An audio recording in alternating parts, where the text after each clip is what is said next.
अनदेखी एक और क्राइम बेस्ड वेब थ्रिलर आपको देखने के लिए मिलने वाली है सोनी लिव पे। ये सीरीज रिलीज हुई है 10 जुलाई को। अब ये वेब सीरीज अच्छे वाले कैटेगरी में आती है या एक नॉर्मल क्राइम थ्रिलर वाले कैटेगरी में आती है, यही जानने की कोशिश करेंगे हम इस रिव्यू के अंदर में। तो चलिए शुरू करते हैं।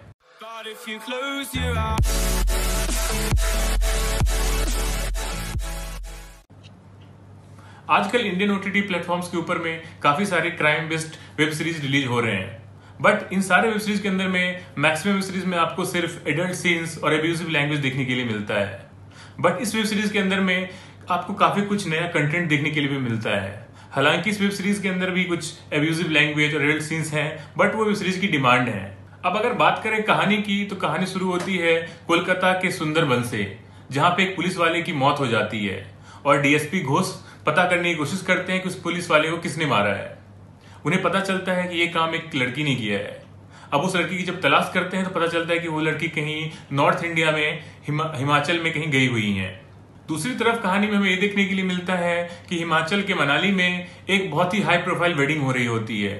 उस वेडिंग के अंदर में दो लोगों को बुलाया जाता है, दो लड़कियों को बुलाया जाता है इनफैक्ट कोलकाता से डांस करने के लिए। अब वो लड़कियां वहां पे आती हैं और शादी से पहले जो पार्टी होती है वहां पे वो डांस कर रही होती हैं। उन डांस करने के बीच में ही पापा जी होते हैं, एक लड़की के साथ छिड़खानी करना शुरू कर देते हैं और थोड़ी देर बाद ही वो उनको गोली भी मार देते हैं एक लड़की को।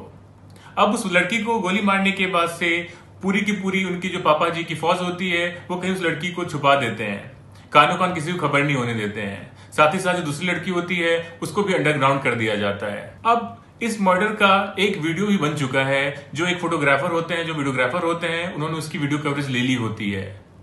तो ये बात जब पता चलती है पापा जी और उनके पूरी टीम को, तो वो उनको भी एक तरीके से किडनैप कर लेते हैं। अब दूसरी तरफ जब डीएसपी घोष आते हैं पता करने, तो उनको पता चलता है कि यहाँ पे तो इस तरीके की कोई लड़कियां आई ही नहीं है, इस तरीके का कोई फोटोग्राफर आया ही नहीं है। अब ये सारा माजरा क्या है, पापा जी कौन है? अब सबसे पहले मैं आपको ये बता दूं कि जो पापा जी हैं एक तरीके से बहुत ही पावरफुल बंदे हैं और वो एक टिम्बर का बिजनेस करते हैं। टिम्बर का बिजनेस सिर्फ दिखाने के लिए है, बट उनका ओवरऑल जो है एक तरीके से पूरी कैप्चर है लॉ एंड ऑर्डर पे मनाली के।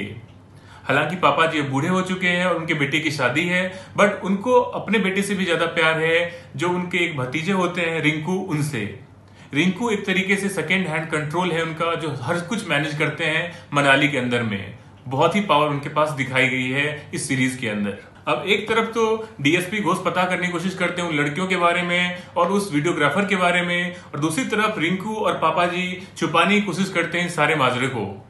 अब इस सीरीज में होता क्या है, क्या वो ढूंढ पाते हैं डीएसपी घोष उन लड़कियों को, या ये कामयाब होते हैं सारे माजरों को छुपाने में? यही वेब सीरीज हमें दिखाने की कोशिश करती है। जैसा कि वेब सीरीज का नाम है अनदेखी, इसका मतलब ये हुआ कि काफी लोग इस वेब सीरीज के अंदर में उस मर्डर को देखते हैं, बट उसको फिर भी देख के अनदेखा कर देते हैं। एक तरीके से ये समाज के दो अलग अलग दृष्टिकोण को भी दर्शाती है, जहां पे अमीर लोग और पावरफुल लोग गरीबों के ऊपर में किस तरीके से अत्याचार करते हैं वो भी दिखाया गया है।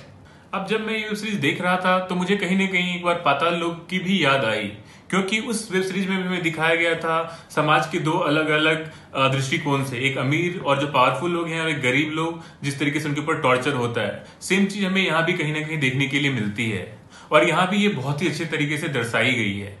तो ये सबसे बड़ी पॉजिटिव मैं मानता हूँ इस वेब सीरीज की। और दूसरी पॉजिटिव्स की बात करें तो इस वेब सीरीज का जो रन टाइम है वो बहुत ही छोटा है। दैट मीन्स 10 एपिसोड हैं और वो सिर्फ 30-30 मिनट के हैं। दैट मीन्स समवेयर अराउंड 5 घंटे में आपकी वेब सीरीज खत्म हो जाती है और कहीं भी आपको बोर नहीं करती है। तीसरा प्लस पॉइंट अगर मैं बताऊं तो इस वेब सीरीज का कंटेंट जो है बहुत ही अच्छा है और यूनिक है। चौथा और सबसे बड़ा पॉजिटिव जो इस वेब सीरीज का है वो है इसकी सुपर्ब स्टार कास्ट। हर एक बंदे ने जो एक्टिंग करी है वो माइंड ब्लोइंग है। चाहे वो दिव्येंदु भट्टाचार्य हो जो डीएसपी घोष का रोल कर रहे हैं, चाहे वो हर्ष छाया जिन्होंने पापा जी का रोल किया है, सबने बेहतरीन काम किया है। बट जो सबसे माइंड ब्लोइंग परफॉर्मेंस आती है वो है सूर्या शर्मा की, जिन्होंने रिंकू का रोल किया है। उन्होंने इस रोल को इतनी बेहतरीन तरीके से जिया है कि आपको उनको देख के नफरत सी हो जाती है। यही तो इस कैरेक्टर की खासियत है कि उसको देख के आपको नफरत होती है और बहुत ही रियल लगता है वो सब देख के हमें। तो ओवरऑल इस वेब सीरीज की ये सारी पॉजिटिव्स थी। अब बात करें निगेटिव्स की, तो निगेटिव में मुझे दो चीजें निगेटिव लगी। हालांकि ये क्राइम थ्रिलर है तो आप बीजीएम एक्सपेक्ट करते हो बहुत ही एजी टाइप का, जहां पे आपको बिल्कुल थ्रिलिंग का एक्सपीरियंस हो, तो वो यहाँ पे कहीं ना कहीं लैक करती है। एक बहुत ही नॉर्मल सा म्यूजिक बैकग्राउंड में चल रहा होता है जो हमें थ्रिल नहीं करता है।